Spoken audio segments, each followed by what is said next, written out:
Let's get our tone ups up. There we go. So on Wednesday, we talked about some of our fundamental neo-Riemannian operators.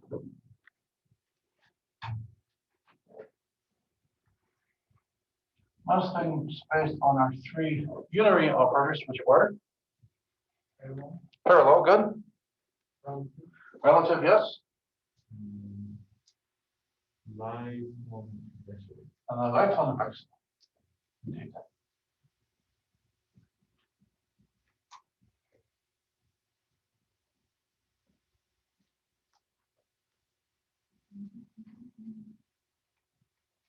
Good. And then we had how many binary operators? 6. Yes. Anna? PR, PL, RP, LP, RL, and LR. And these 4 create a relationship that we call what?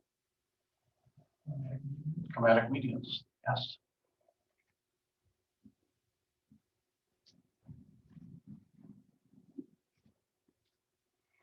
And these 2 ended up just being what? Dominant and subdominant, yes. Good. Absolutely.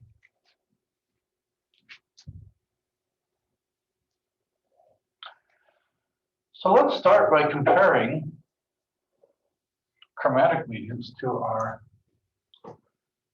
diatonic medians.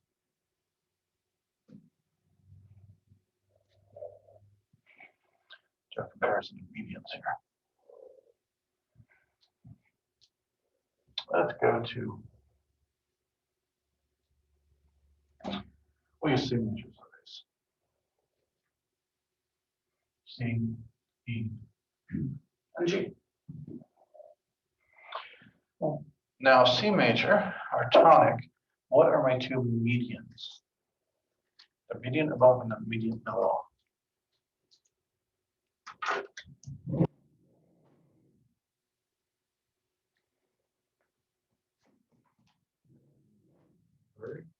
Yeah, it's a third relationship, isn't it? So C is tonic, the median would be E, and the submedian would be A. Good.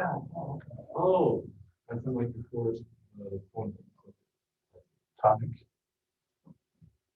And we change to our submedian, C, A minor, submedian.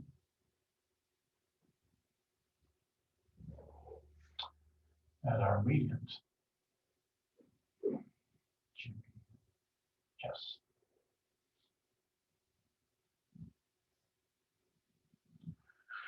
Now those are what we call diatonic medians then. There's a third relationship from C to A or from C to E. That one note shifts, we keep 2 notes the same. And this, of course, happens to be L. This happens to be R. These are all diatonic medians? These are diatonic.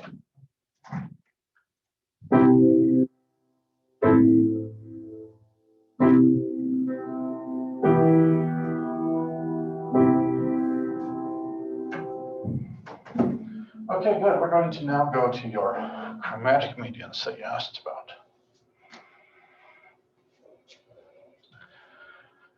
So instead of going to A minor, let's go to A major.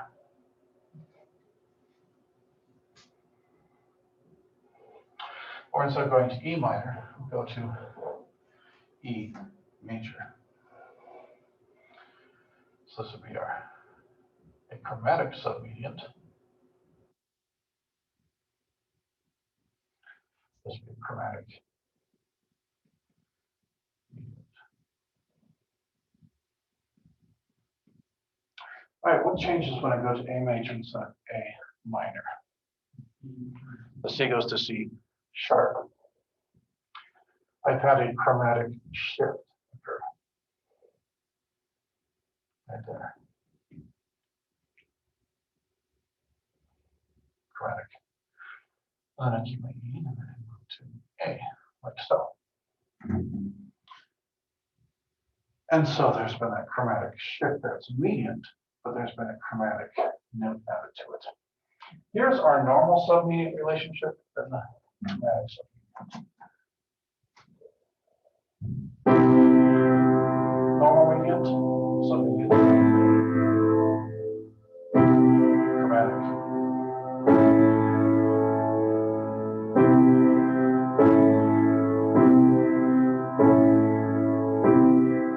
And then going to our E minor first. Then to the E major.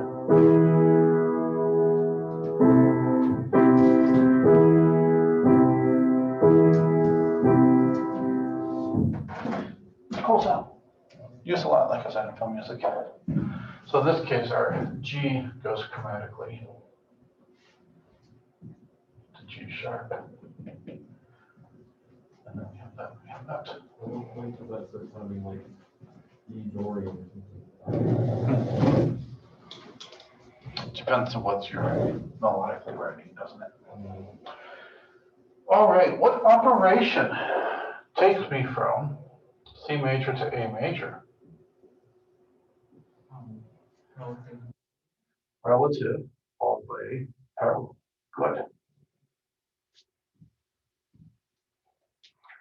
Which one would take me from C major to E major? Biton verso followed by the parallel. Good. It's part of what I do in that order. Now there are two other chromatic medians. Because instead of going to A down a minor third, I could go down a major third to A flat. In a minor key, that would be the diatonic median, C minor to A flat major. In a major key, it becomes a chromatic, another chromatic median.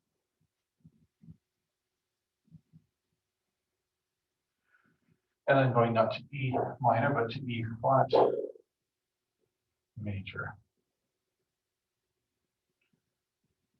Another chromatic median. The flat 3 and the flat 6, respectively. All right, so C, E flat, A flat. There you see that chromatic shift. There's the E, goes to the E flat. Common tone, voice moving by half step. And then, of course, goes to E flat. Again, the E natural shifts to E flat. And then whole step down C to B flat. Creating these sounds.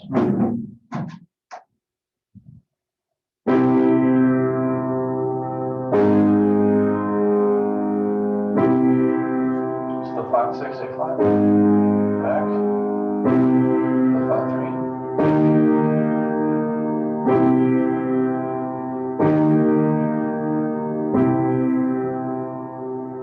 Neat sounds. All right.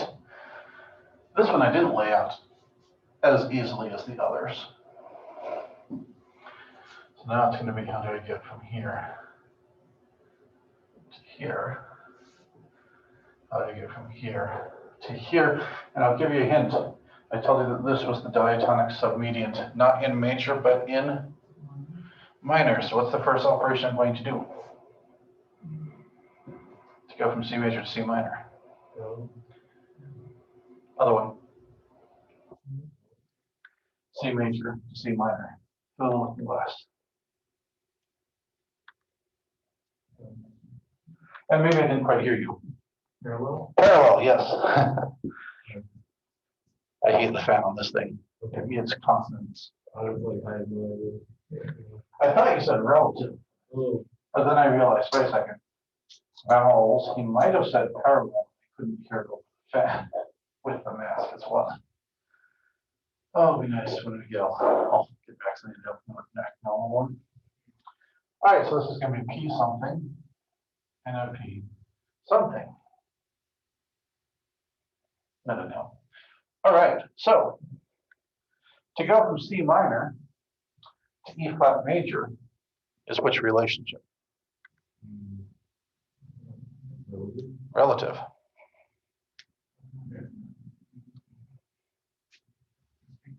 And now, Christian, to go from C minor to A flat major with the sole wave switch is that's the light tone pixel.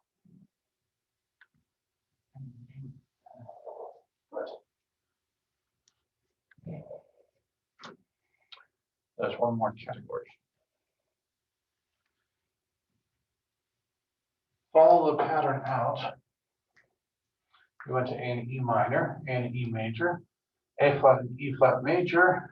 What's left as far as medium relationships?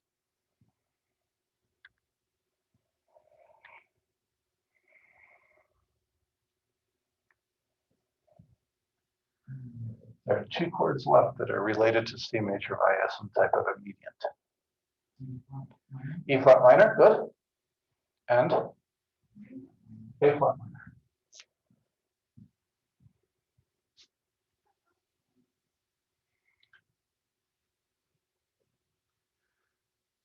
Flat, E flat, and G flat. Of course, I now have C flat, E flat, and A flat. And notice now,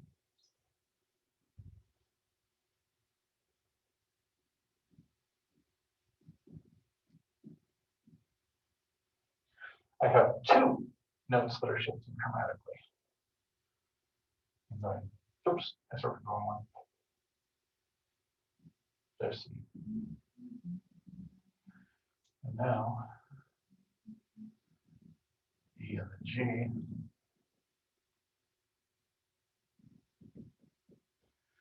Shifting to E and G flat. So two chromatic shifts. And then I've always moved my whole center half stuff. Which means this is no longer a chromatic mediant, it is a double chromatic mediant.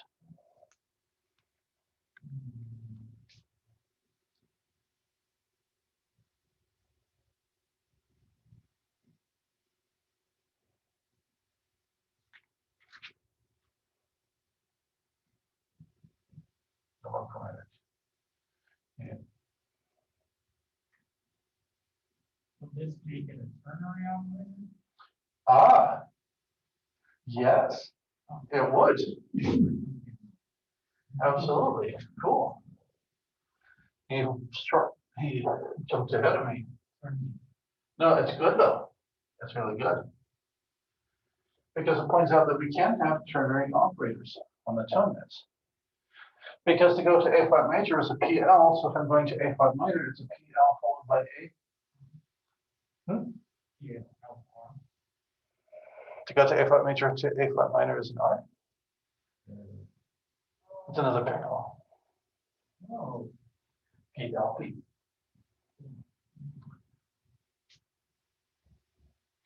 And then this one is not PR, but PRP.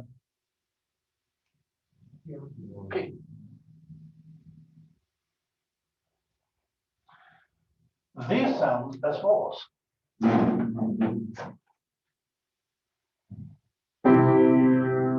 G flat minor.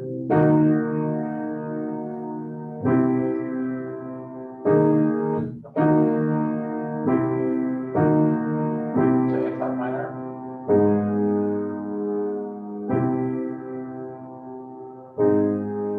Oops, that was A flat major.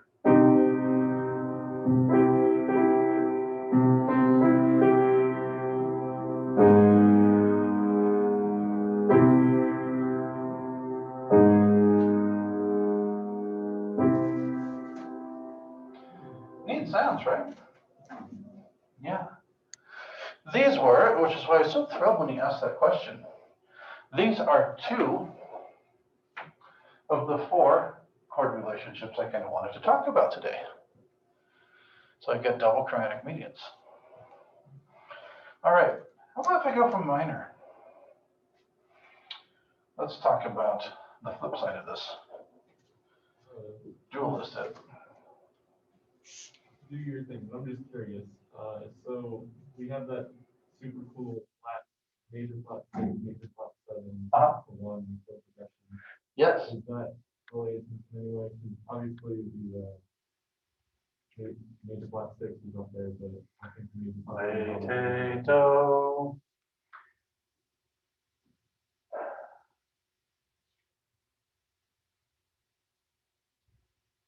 I like to think of those as my presentation at the first annual, not annual, first ever national conference. I mean, it's a great way to go. G plus on the Tetractys modes and third relationship. These are all third relationships. These all have various forms of tonic function. They're within a place on the tone nets that encompasses things that we hear as tonic. As we move between these chords, we don't hear them as really functioning, going somewhere else, so much as they are painting colors. And so I came up with this whole thing trying to explain that particular progression in music, flat six, flat seven, one. And I view it as Tetractys transformations. So let's go to mode 3 of the Tetractys scale and see how it relates. Tetractys mode 3 is what? Oh, Tetractys review. Let's start with mode 1 because that's the kind of basic one that we've been dealing with for a long time. Do, fa, sol, do. Everybody loves that one.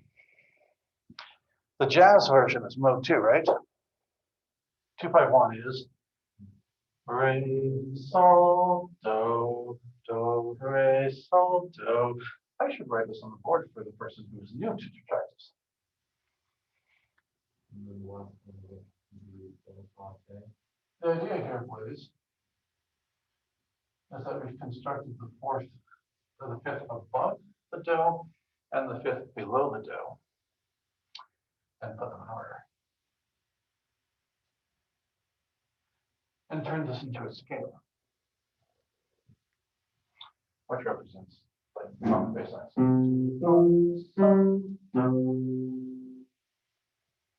And then give it the functional names of tonic, playful, authentic, and tonic to move through the functional areas. Then, as with any scale, we can create modes by rotating the intervals. So mode 2 starts with the major second, then a perfect fourth, then a perfect fourth, which gives us do, re, sol, do. Still, tonic, playful, authentic, tonic. We can rotate one more, both major second at the end.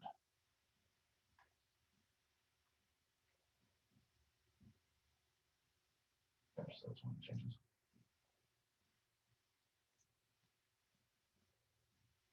And if we're fourth and bottom, we're down a major second from do is Major second, that's te. Good. That's why this one doesn't get paid much attention to in classical music. They like Tito, potato, tonic, playful, authentic, tonic. Now the cool thing about this is you stack chord structures on each of these, and you have what we consider to be Western harmony.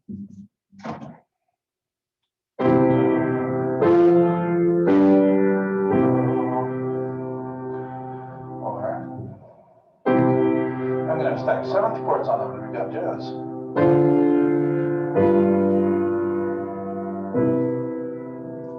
Do, re, sol, do.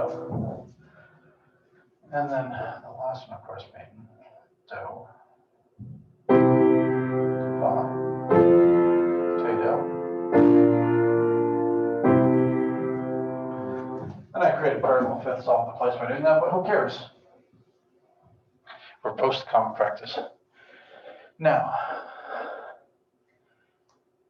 to go from not F major But instead, do a third substitute. Flat 6 in the key of C is what? A flat major, good. F major, 590, to A flat major, which is of course A flat, E flat, and C.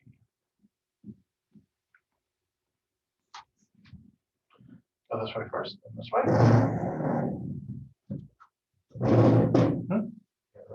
It's a parallel followed by A.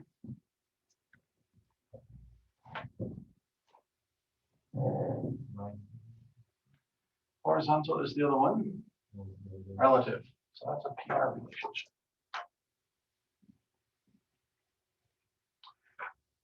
And third substitution theory says that things that are related by medians have the same function.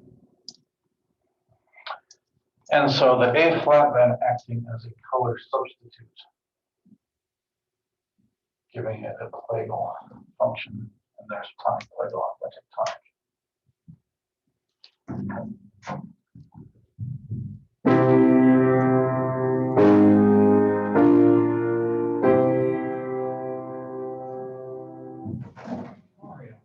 Yeah, it shows up all over the place in video game music, which is why I stumbled upon that and came up with that whole idea. The interesting thing about that is that there are you know what, it would be fun to plot tonal functions on a tone net. So let's do it. We got a professor talking about his personal research. We can't resist that. We just can't. All right, so let's start with C major at the heart of everything. And we'll use blue for tonic, green for Plagal, red for authentic. So C major. All right, here. Let's add in our three different modes of distractors onto that. Fa 5/3 in C major is F. And F has the notes F, A, and C, which are the pitches 5, 9, and 0. Good. Right there. The Sol 5/3. 7, well, I guess we're going off. Major A major, which is 7, 11, and 2. And we remember that we have our subdominant and dominant things touching one note in common with our tonics. We've got that laying out there. All right, rotate to the second mode of the detractors. Only one thing changes. I've got a new Plagal built on the Ray. Ray 5/3 is D minor, which is 2, 5, and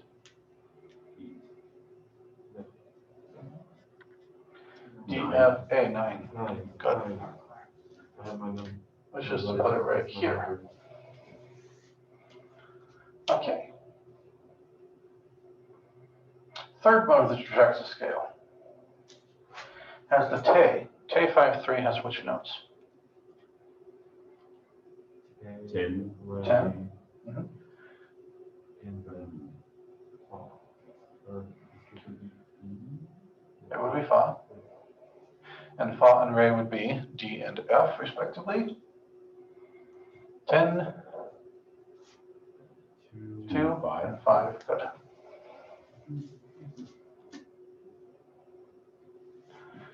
All right, let's start putting in some of my tonic substitutes. What are some notes, some chords that act as tonic substitutes? Obviously, if I've got the major one, I could have the minor one. Still a tonic area. We have deceptive cadences where it goes Sol, La. So the La 5/3 can act as a substitute for the tonic, which takes us to here. I have my light tone effect, so it takes us to here. It turns out if I plot all of these medians, chromatic medians, and chromatic submedians, I fill in this shape.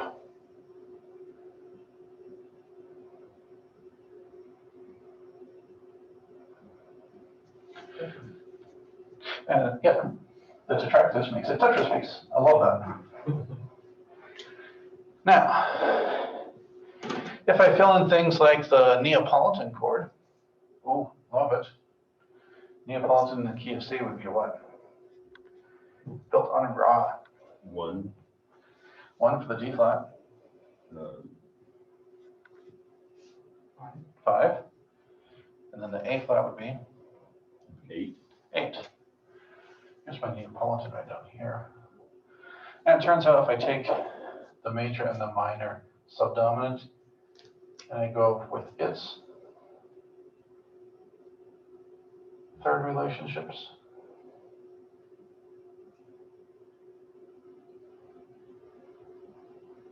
I get another tetra shape that overlaps 4 chords with the tonic. There are some chords that can serve as tonic or as plagal, depending on the context. And then if I go up and I do different authentic substitutes, I again get the same shape up here.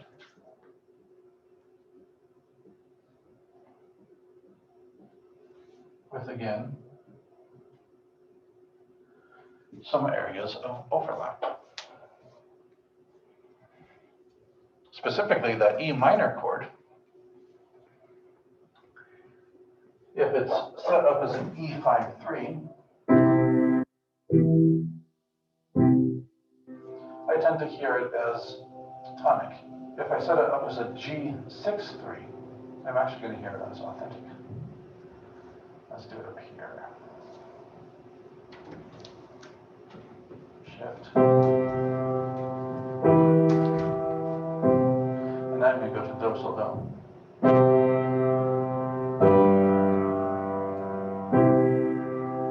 And it totally sounds like an authentic chord.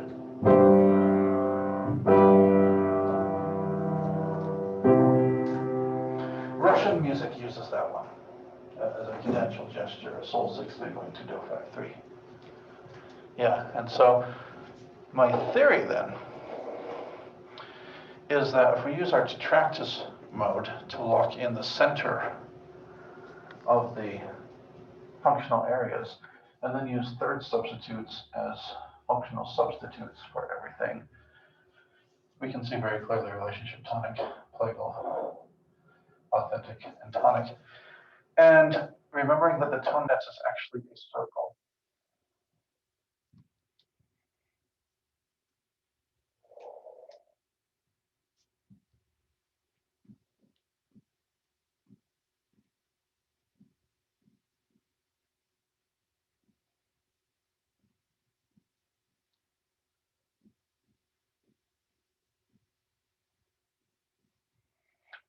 And of course, that would come back to tonic.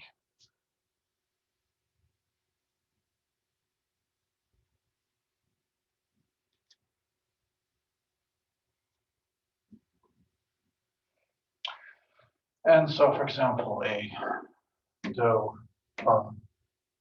sol, do represents a circular path around the tone nets. Or if I go the other way, as is often the case in popular music, I like to use Daft Punk's Get Lucky because that was one of the examples I used at the poster presentation that I gave, which is B minor, G major, F sharp minor, E major, 1, 3, 5, 4, and I'm going to transpose it to the key of C because I've always such things in the key of C. No, D sharp, E flat. G, F. Transposed. And that would be coming through C, G major. Try this again. Let's get 269. No, not D major, E5 major. Okay. Which is 3, 7, 10. Goes to here. G minor goes to here. And then F major goes Plagal before coming back home to tonic, and so traces this circle, this waving circle through the tonics as it follows the relative light tone vexel, then a dominant relationship, subdominant relationship coming back home via the, I missed. That's not the right spot. That's the right spot.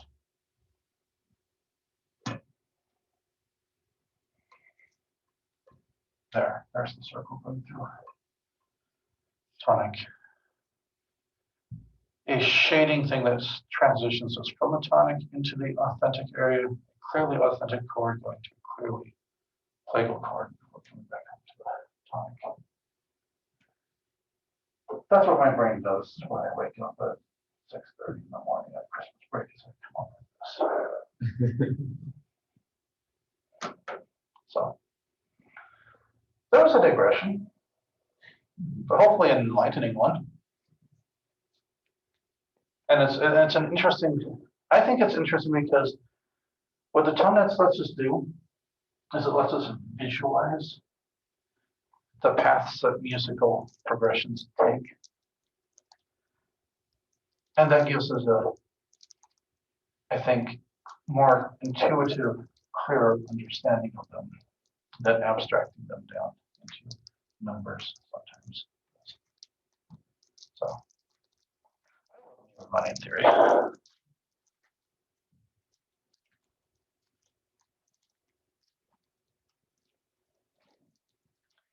All right, 2 other awesome transformations that we talked about from the neo-Riemannian perspective. Back to C major. And back to my Plagal and authentic transformations, respectively. Plagal and authentic. And I'll go to the major and minor versions of those.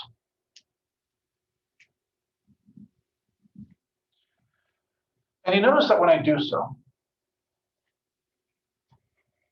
either of these, the major or minor Plagal subdominant chord, or the major or minor dominant chord, keeps one note in common. It touches at one point of the triangle. There's one other place, one other chord that touches a point of the original triangle. Where? On the 4. And there's only one triangle that touches that 4. 148. 148. Okay. Let's look at this particular transformation. Now let's call it C sharp minor, shall we? Because I'll let you just keep a common tone. I keep the E the same. And then my C slides to C sharp. And like that. Slides chromatically. And my G slides chromatically to G sharp. And because it's just sliding up the half-step axis like that, I call this the slide transformation. Normally I'd have to do either an RPL or an LPR to get to that.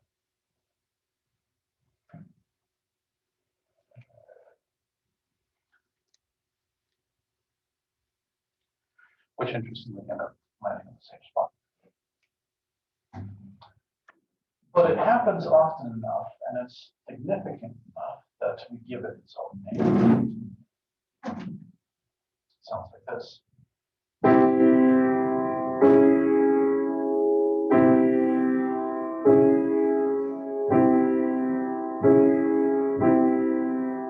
It's a cool sound. Now there's one other chord progression that we find interesting enough to give it its own label. What's the farthest chord away from C major you can think of? Tritone. Let's do it.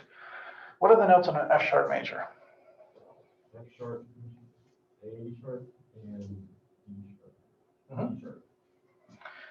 And depending on whether I make it an F sharp major or an F sharp minor, it ends up there, exactly halfway around the circle from C major.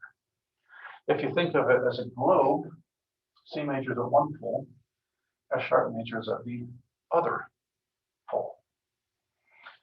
It's the farthest possible chord away from the original chord on the tongue, as it turns out. And it's also, this is a fun fact. Am I speaking correctly? Yes, I am.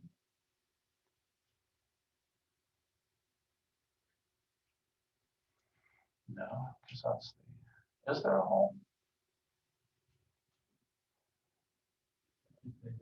Now I'm delving into questions and I'm still exploring, don't have the answers to yet. So I won't put them.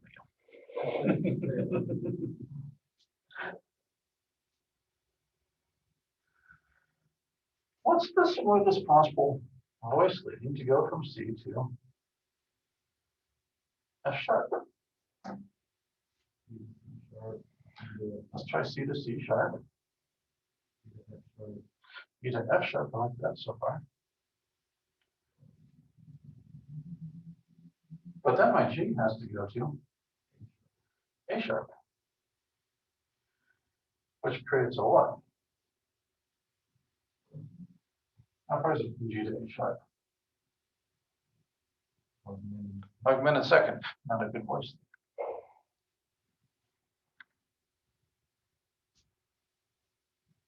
Augmented second. So it usually isn't voice led that way.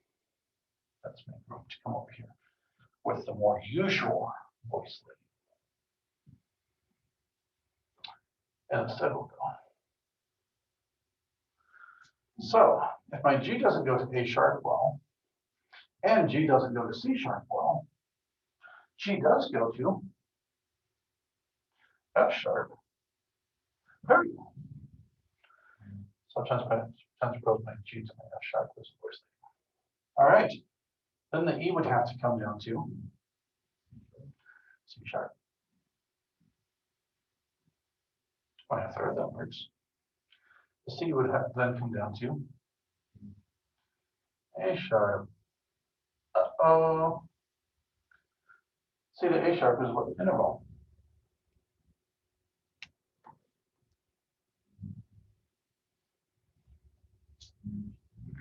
A diminished third. Yeah. So there are no really good solutions to voice leading this particular progression. There's going to be something that sounds weird to us, the augmented second, diminished third, respectively. But it is a really cool sounding progression. And I'm going to do it in the key of D major and A flat major, because that's what Mussorgsky does in Boris Godunov. When the bells are ringing the coronation of the new Tsar.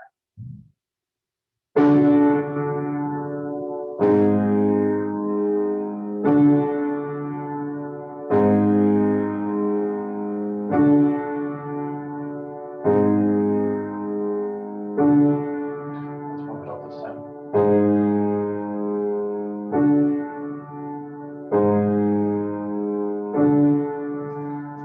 Isn't that a neat sound?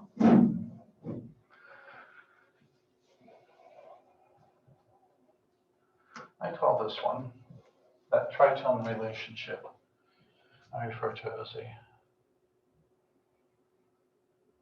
tritone pole, GTP for short. It's still new enough talking about these things that we haven't decided whose term is going to win out. I'm hoping for tritone pole because I think it reflects well that opposite global roundness of the circle well. All right, so in addition to our common unary and binary operators, we have added in the slide, the tritone pole, and the double chromatic medians as 4 other common relationships that show up in music of the late Romantic era, and therefore consequently film music.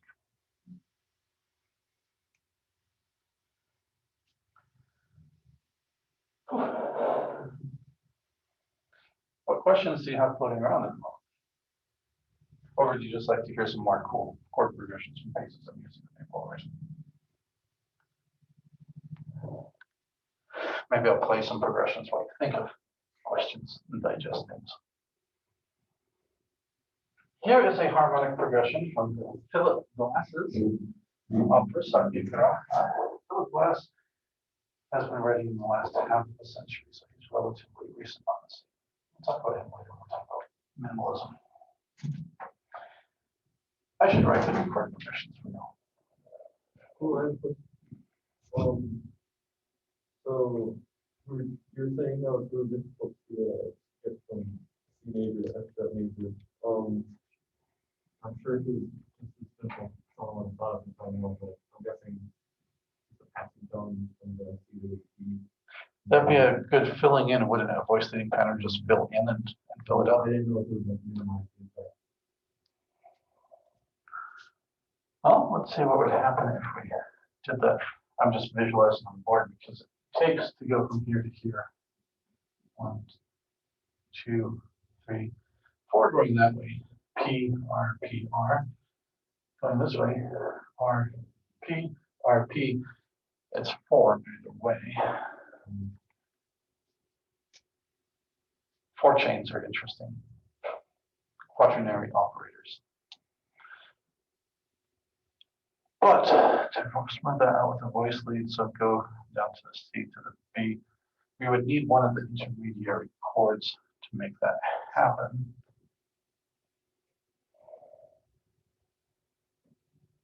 And looking to smooth that out with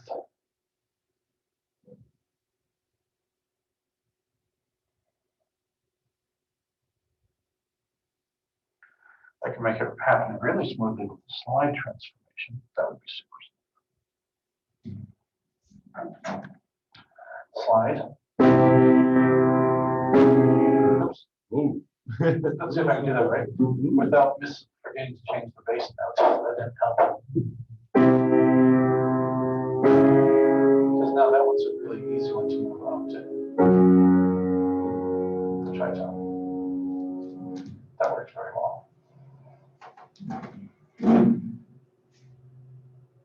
That let me get a dominant subdominant relationship going on from C sharp minor to F sharp major.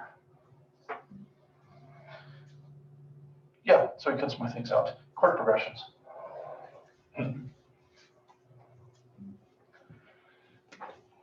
So this one goes F minor.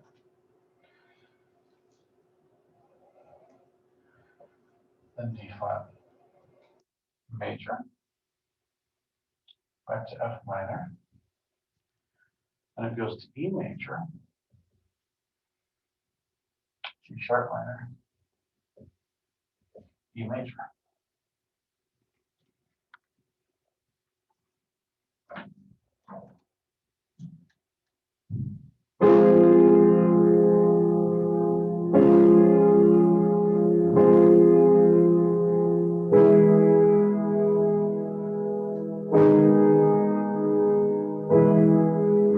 And that comes back to, and it goes back and forth between these chord progressions.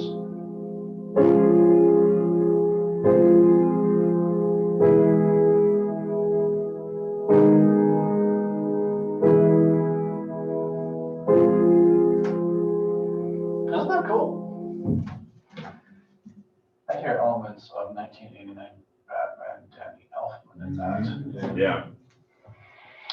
All right, what's the relationship to go from F minor to D flat major?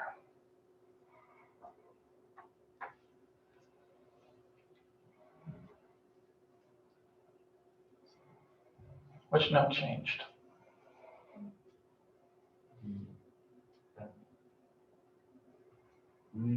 Let's see. The C. The C in this one, which was sol, changed to D flat, which is lay, good, and a sol lay switch is indicative of which transformation? In major, it's the do T switch, in minor, it's the sol lay switch. Lifetime excellent. And of course, to go back from here to here is also a lifetime excellent. How do I get from F minor to E flat major? Not E flat major, E major. The F changes to E, F changes to E, what else? and then,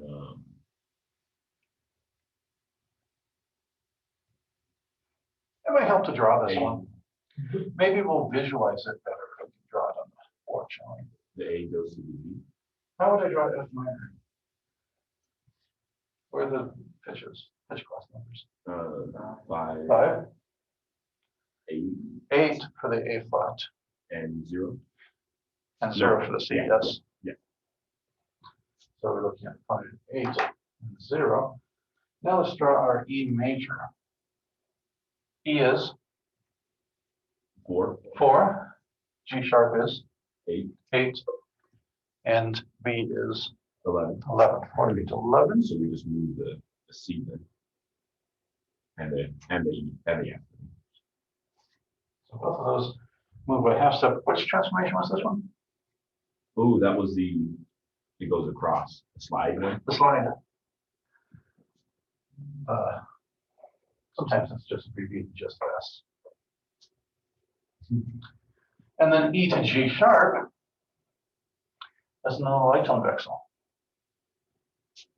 Light tone, and then back to slide. Light tone, slide. Light tone, slide. Or to draw the whole progression on the board. 1, 2, 3, 4. I drew that the wrong way. We're not going atonal yet, then. 1, 2, 3, 4, 5, 6. Back. And this is a visual representation of chord progression.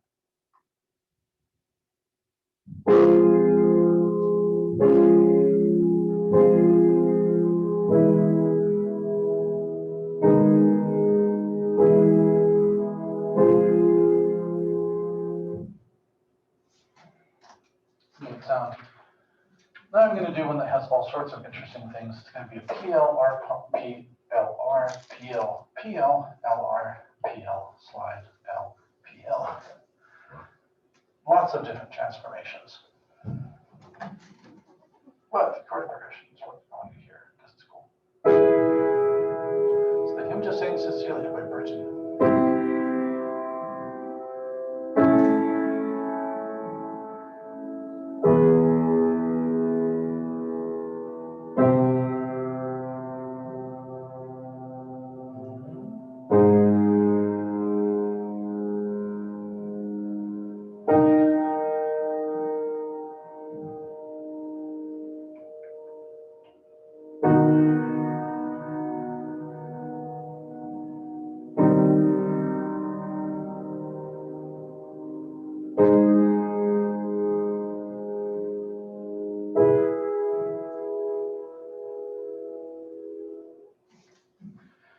And the only analysis that makes any sense is to think of it as the overlapping transformations from one chord to the next as we shift different colors kind of thing.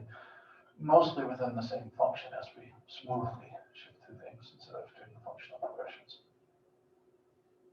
All right, enjoy Jazz Fest. I'll see you guys again on Thursday.